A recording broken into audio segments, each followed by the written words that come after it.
তো নমস্কাৰ বন্ধু বান্ধৱীসকল, আশা কৰোঁ সকলোৱে ভালে আছে।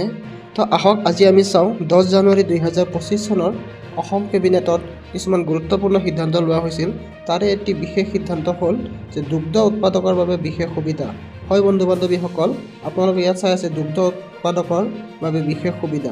দুগ্ধ উৎপাদকসকলৰ আয় বৃদ্ধিত অৰিহণা যোগাবলৈ দুগ্ধ সমবায় সমিতিৰ জৰিয়তে উৎপাদিত সামগ্ৰী বিক্ৰী কৰা দুগ্ধ উৎপাদকসকলক ডিবিটিৰ জৰিয়তে প্ৰতি লিটাৰত 5 টকাকৈ ৰাজসাহায্য প্ৰদানৰ আঁচনিত অনুমোদন।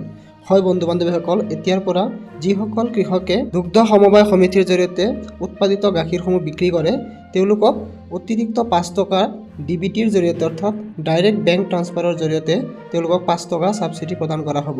তো আহক আজি কেবিনেট বৈঠকৰ পিছত মুখ্যমন্ত্ৰী মহোদয়ে কি কৈছিল সেয়া এবাৰ শুনি লওঁ।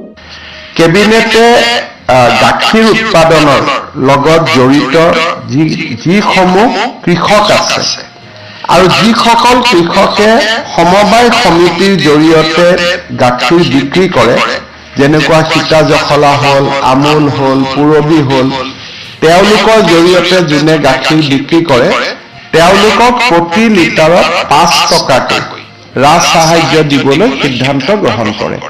অৰ্থাৎ এতিয়াৰ পৰা সীতাজখলা যিসকলে গাখীৰ দিয়ে, কন্যকাত যিসকলে গাখীৰ দিয়ে বা ইমুল আৰু ৱামুলত যিসকলে পূৰবীত গাখীৰ দিয়ে, সেই খেতিয়কসকলে সেই সংস্থাবিলাকৰ পৰা যি পুঁজি পাবই, অতিৰিক্তভাৱে অসম চৰকাৰৰ পৰা প্ৰতি লিটাৰত 5 টকা ৰাজসাহায্য লাভ কৰিব।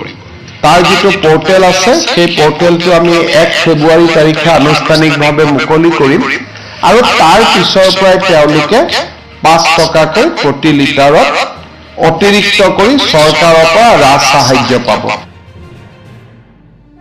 তো আপোনালোকে শুনিলে, মুখ্যমন্ত্ৰী মহোদয়ে নিজে ঘোষণা কৰিলে ফেব্ৰুৱাৰীৰ পৰা চৰকাৰে পৰ্টেল লঞ্চ কৰি দিব আৰু সেই পৰ্টেলৰ জৰিয়তে আপুনি আপোনাৰ নামটো তাত ৰেজিষ্ট্ৰেশ্যন কৰিব পাৰিব।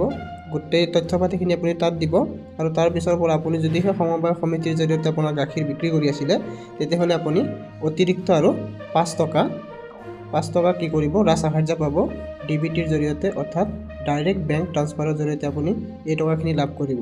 তো বন্ধু বান্ধৱীসকল, যদিহে আপুনি গাখীৰ বিক্ৰী কৰে বা গাখীৰ ব্যৱসায়ৰ লগত জড়িত হয় তেতিয়াহ'লে এই খবৰটোৱে সঁচাকৈ আপোনাক হয়তো আনন্দিত কৰিব। আৰু যদিহে আপুনি আমাৰ চেনেলটিত নতুনকৈ হয় তেতিয়াহ'লে আমাৰ চেনেলটি ছাবস্ক্ৰাইব কৰিব। জয় আই অসম।